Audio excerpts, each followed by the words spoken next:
So today we are hosting Jared Ross. He's a friend, a lawyer, a lobbyist, and a Constitution enthusiast.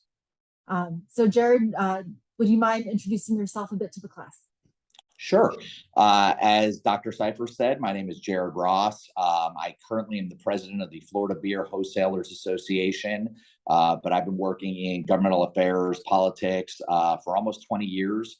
I graduated from Florida State University in 1999 with my bachelor's in history, where I really spent a lot of time studying American history, whether it be the Revolutionary War, Civil War, constitutional history, things like that. And then after that, I worked for a couple of years before deciding to go back to law school. I did my first year down at St. Thomas School of Law in Miami. Before transferring back here to Florida State, where I graduated with my Juris Doctor in 2006. Was admitted to the bar in October of that year. Only had to take the bar once, which was nice. And have spent my career since then working in governmental affairs. And during law school, I knew that I wanted to work in governmental affairs. I knew that that was what I wanted to do. And so I took a lot of classes to really prepare me for that type of career. Among them, you're required to take constitutional law. Right. Your first year, you take Con Law 1, and then the next year you take Con Law 2. And then I also took a lot of like Florida state constitutional law legislation classes. And I was fortunate enough, I know this is something that you wanted me to mention, but I was fortunate enough my first year, second semester of law school to receive the Book Award in Constitutional Law 1, which the Book Award is awarded to the highest grade on your exam, to the student with the highest grade on the exam for that course. It is the only book award that I received in law school, and one of only 3 A's that I received in law school, which A's are very hard to come by in law school. And 2 of those 3 A's were Con Law 1, and then, of course, state constitutional law, which I took with a now retired first CCA judge, Judge Wolf, here in town. So you can tell I really delved deep into constitutional law. It was something that really resonated with me. And I feel like it helped prepare me for the career that I went into. Well, that's great. So this is exactly why I wanted you on for this first interview, because right now we're looking at everything relating to the Constitution. So what each article of the Constitution includes, how it's amended, how clauses get interpreted over time. So let's start with this. The founders read a lot of political and social philosophy prior to drafting the U.S. Constitution, which is basically, as our students are learning, a contract or agreement between the people and the rules that they use to self-govern. So has any particular philosopher shaped the way you think about government or politics? Yeah, I don't know that I ever really read too much into philosophy to help shape my my view on the Constitution or on government in general, unless you consider the founders to be philosophers, which I think in a way they are. I know they read a lot of John Locke and about his social contract, and that's kind of what helped draft the Constitution and the thought of that social contract between man and government. And I use the word man only because that's what they said back then. But I would say the founders and the way that they looked at representative government, the way that they looked at building the Constitution to be a document that would stand the test of time.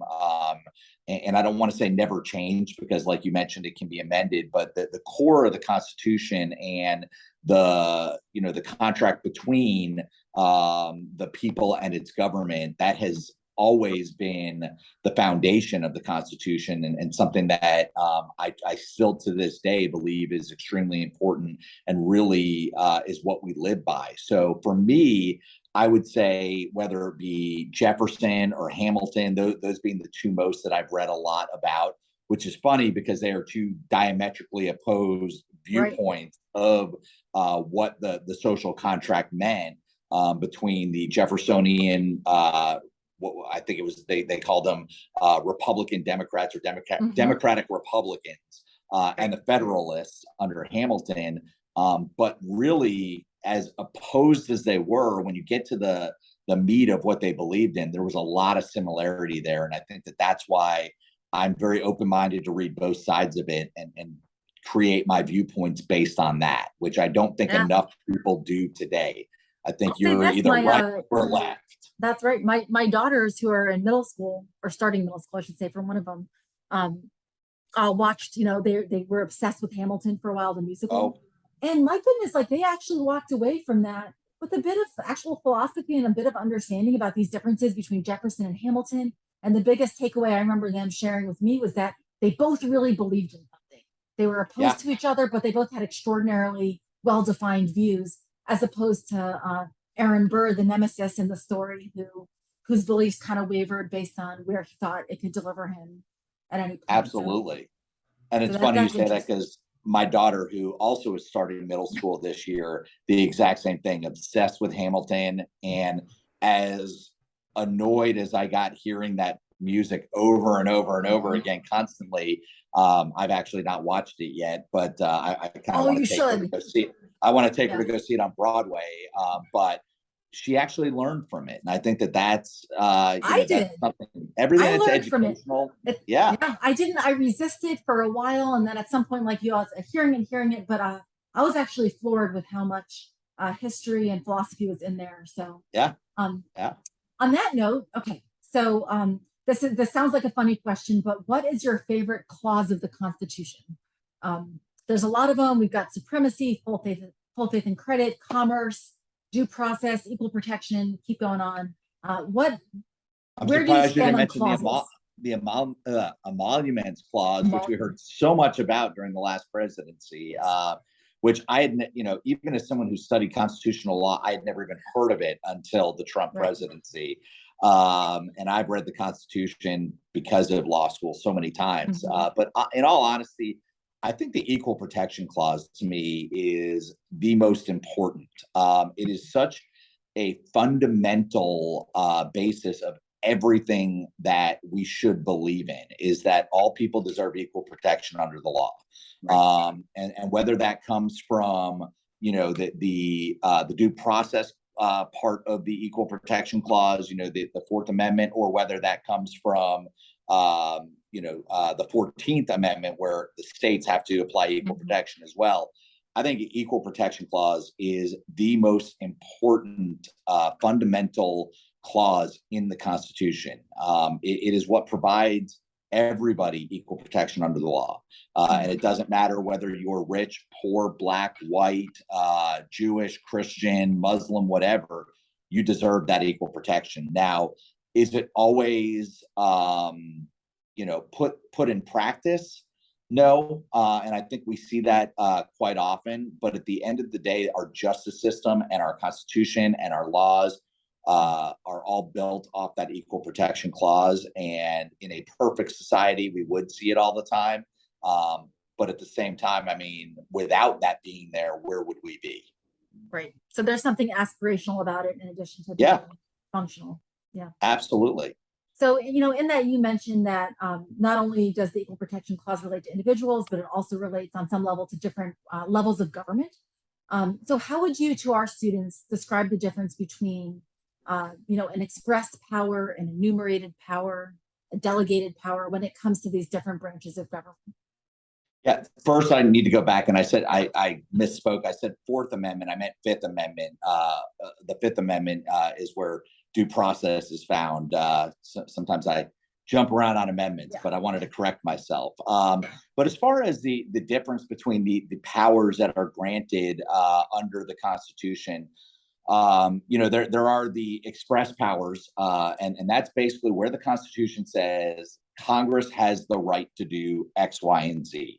Now, there's an argument, between whether there are 8 enumerated powers, whether there are 18 enumerated powers. I always learn that there are 18 enumerated or express powers of the Constitution, that Congress is given 18 powers. And really, it is given 18. There's really 17, and then there's the 18, which is the necessary and proper clause, which is, Congress has the right to do anything that is not enumerated in this document for the betterment of the country. That's not exactly what it says, but that's the basics of it. Is whatever is necessary and proper to carry on the duties of the United States, Congress can do.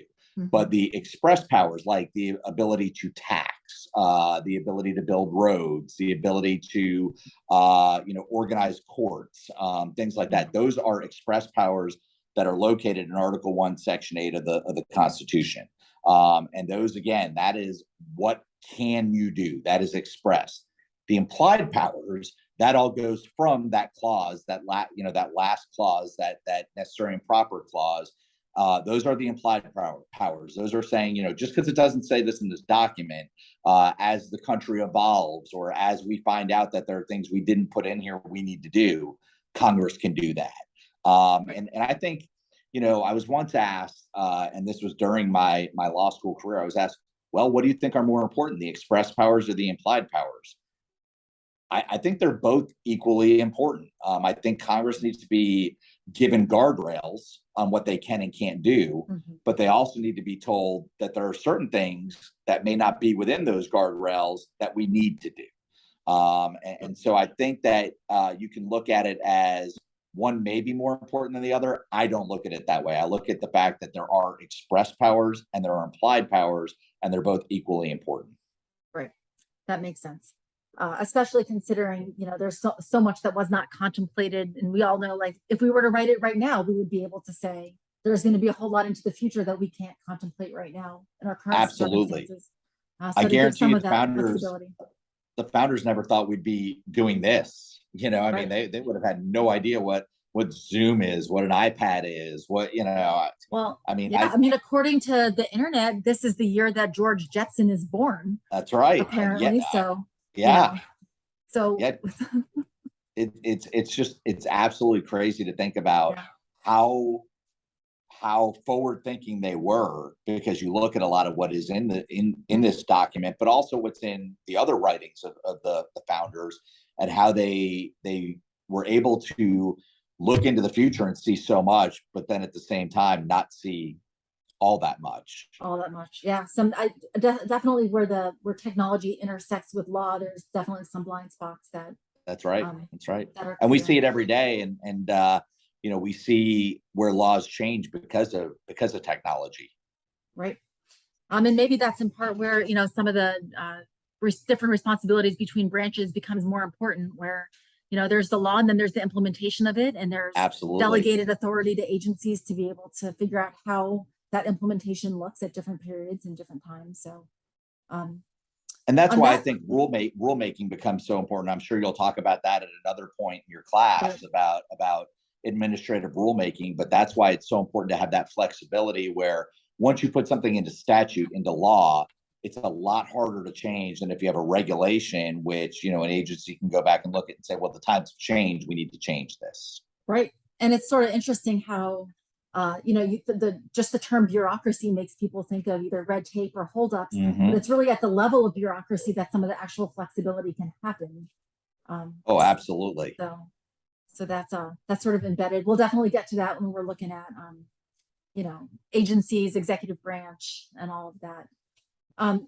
So, you work a lot in state government, and you even mentioned that in law school, you had an equal focus on the Florida Constitution, as well as the U.S. Constitution. So how do those two documents compare?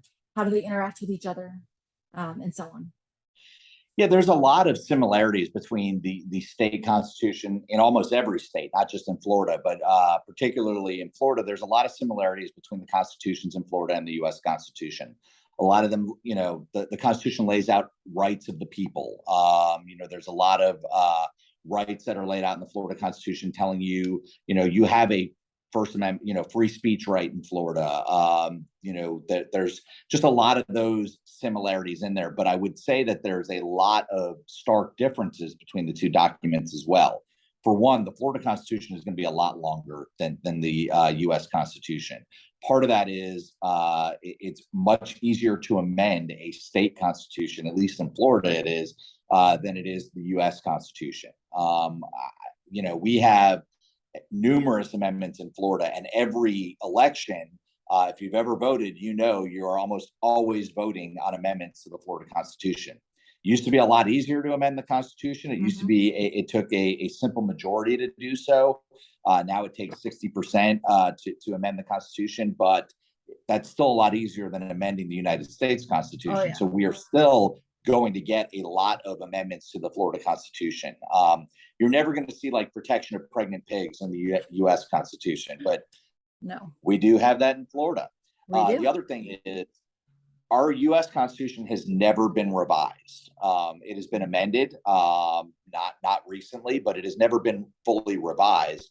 Whereas our state constitution, there is a mandatory revision period.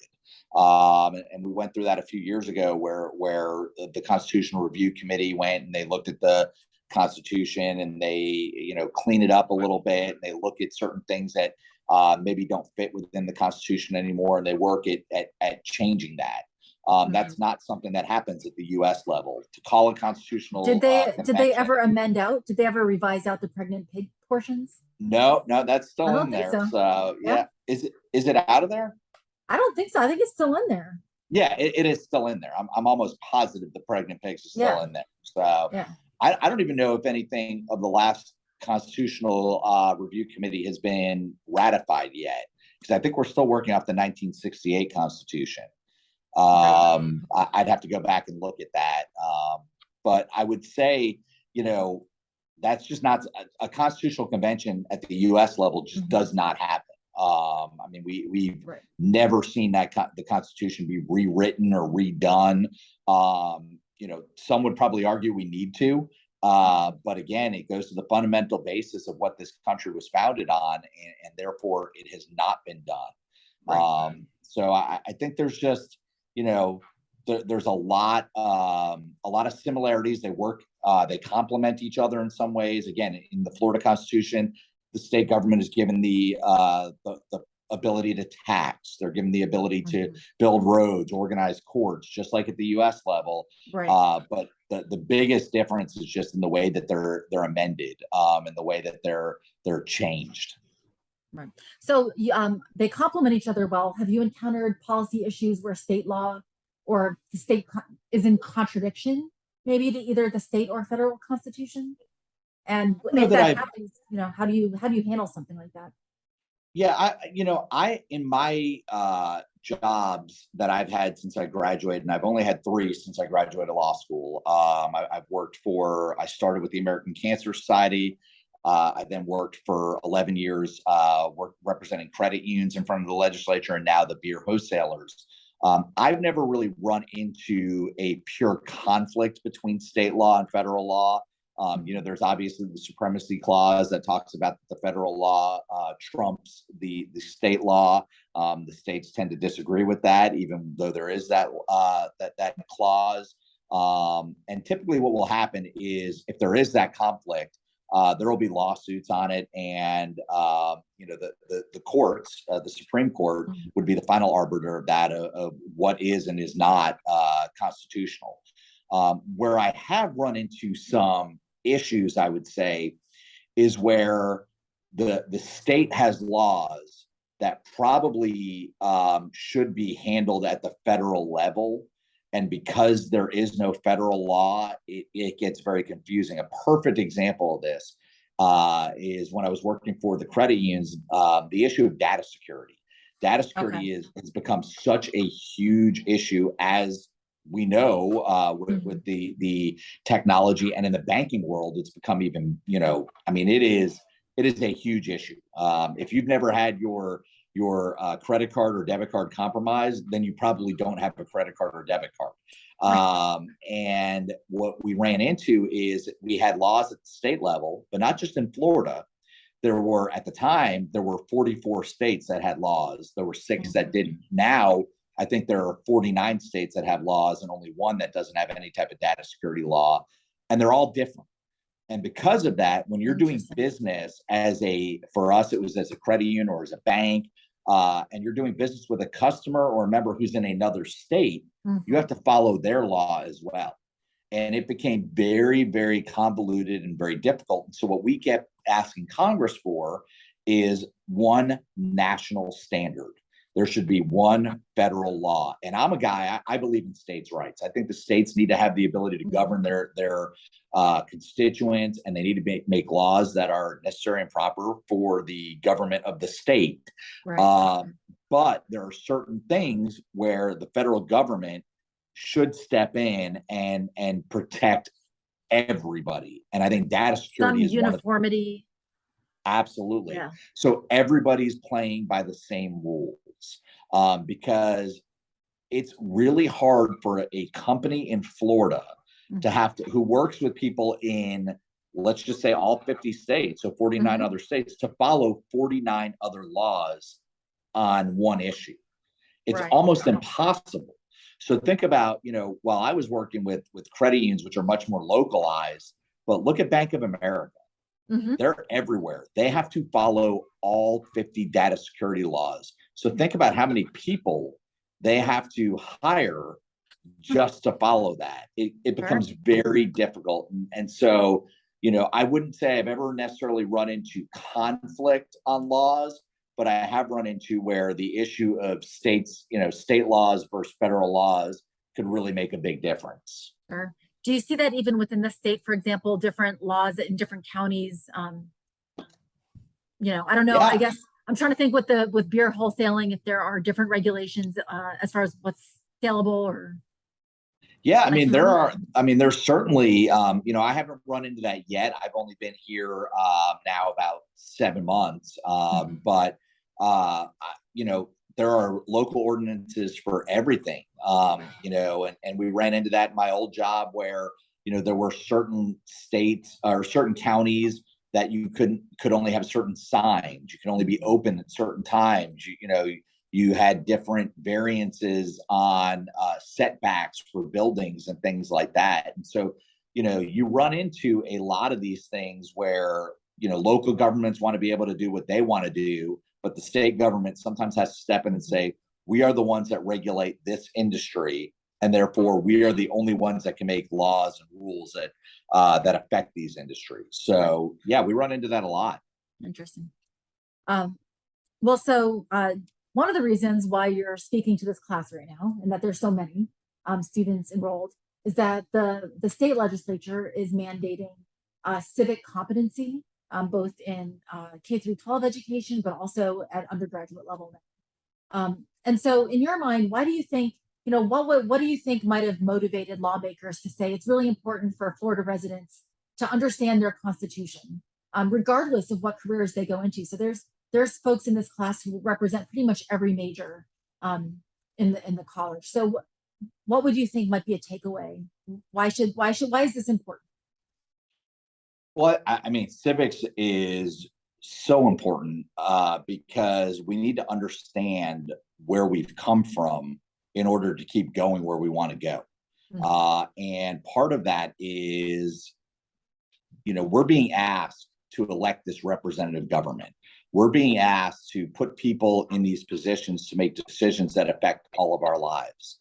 And I think all too often you have people that are like, I just don't care about that, and don't realize what the intended and unintended consequences are of that. And I think that the more people are engaged in learning about what the government does and learning about how government operates, the more educated voters we're going to have. Now, I don't believe that someone needs to, have a test to be able to vote. I don't believe that someone should need to be a property owner to be able to vote. And believe it or not, that's how it used to be. But I do believe that people should want to have a basic understanding of how the government works in order to elect the people that are representing them. I think people get very engaged, or maybe not engaged, but involved and interested in presidential elections. And part of that is you see the ads. It doesn't matter if you're a Republican, Democrat, or whatever. Wherever you live, you're going to see those ads. You're going to see ads for, the Democratic presidential candidate, the Republican, and of course all the primaries. And people tend to gravitate to that because that's like the biggest office in the world. That is the leader of the free world. But I don't think people take enough time to really understand that, well, yes, whoever the president of the United States is does affect your life. I mean, they have a lot of power and there's a lot that they do. But what really affects your everyday life is what happens. I'm sitting in my office right now and I'm looking at the Capitol building. What happens there? What happens at your city hall? What happens, at your local government levels? Those people are the ones that are really, truly affecting your everyday life. And if you don't learn about that, don't realize that, you're not going to be interested in voting for those people. And I think people need to take more of an interest in that, because that is what's going to really make a difference for you Sunday through Monday, as opposed to, once every 4 years. Well, I mean, it's interesting with so much on the line, so much at stake, which leads perfectly into this last question. Obviously, we want folks to be informed, understand how government is structured, how it can work, the various powers, the various responsibilities of each branch, so that we can make good informed decisions about who to vote for and how to engage. With so much on the line, and it's obviously important, how do folks who feel differently from one another do that together in a way that's not going to be increasingly polarized or divisive? And working where you do in the various circles you're in, I mean, I know that you have a lot of relationships with folks who think differently from each other. How do you handle conflicts, or what parting words would you give to our students about how they can approach differences in a civil manner with each other? The first thing I'd say is turn off Fox News, turn off CNN, turn off CNBC, MSN, whatever it is, and read for yourself. Like, actually understand what's going on in this world. There's too much of, well, Tucker Carlson said this or Rachel Maddow said that. I personally don't watch any of that stuff. I used to. I used to get involved in that. I just said, this has just gotten ridiculous. Now, if that's what you do, that's great. I mean, if you're into that, that's fine. I personally would say turn it all off and read for yourself. Read a book about the founders, about the Constitution. Don't just read headlines, and don't just spend your life reading tweets, because you're only going to get snippets of what the truth is. The other thing, it's okay to disagree without being disagreeable. We have lost discourse in this country. Compromise has become a bad word. Gone are the days where Ronald Reagan and Tip O'Neill, who didn't see eye to eye on anything politically, but were really good friends, gone are those days. And it's sad. It's sad that all we hear is, well, the Republicans want this, or the Democrats want this, or it's just ridiculous. You are labeled based off your party affiliation. And it's become so polarizing, like you said, that it's like, if you're a Republican and you're seen talking to a Democrat, people will call you a rhino. And if you're a Democrat and you're seen talking to a Republican, you're a turncoat. Well, guess what? I mean, that's the way we get things done in this country, is we talk to each other. So don't be afraid to engage in discourse with people that have opposing views as yourself. You're not wrong because you're a conservative, and you're not wrong because you're a liberal. But you are wrong when you don't have facts about things and you're just making stuff up, or you're just spouting off headlines or talking points from a pundit. So do your own research and engage in that political discourse. It's healthy when it's done the right way. Like you said, I've got a lot of friends that are on the other side of the aisle from me. And I've got no problem letting them know what my affiliation is. They know it's public record. They can look it up. You can't hide from it. And look, we get along great. And whether it's going to their political events, fundraising for them, lobbying them, talking to them, whatever it is, I mean, we all get along, and it's okay to compromise. It's okay to disagree without being disagreeable. Well, I think that, I mean, I feel similarly, and I live in a similar nexus, and I'm really hoping that some of the debates that we have in this class, some of the reading, fosters that sense of inquiry and debate without leading folks to feel like opposition means the other person is a horrible human being. Yep. So there's a lot of the other thing I would say is, there's probably some folks in this class that probably have never read the Constitution. Go and read it. It's not that long. It won't take you, it's not a huge book. It's not gonna, it's not gonna put you to sleep because it's not that long. Just go ahead and read it. Read the Constitution, read the amendments to the Constitution, and just kind of get a feel for what the founders were thinking when they wrote that. It was all about, we don't want to be a monarchy. We don't want tyranny in our country, and we don't want corruption. And, obviously, we've got plenty of corruption, but at the end of the day, it's a lot better here than it is in most places. So read that document and understand what they were trying to do. I love it. Well, Jared, thank you so much. Anytime. And I'll make sure that if I get any questions from students from this, that I will pass them along your way. And look forward to talking again soon. Absolutely. Thanks. And truly appreciate the opportunity. Wonderful. Thank you again.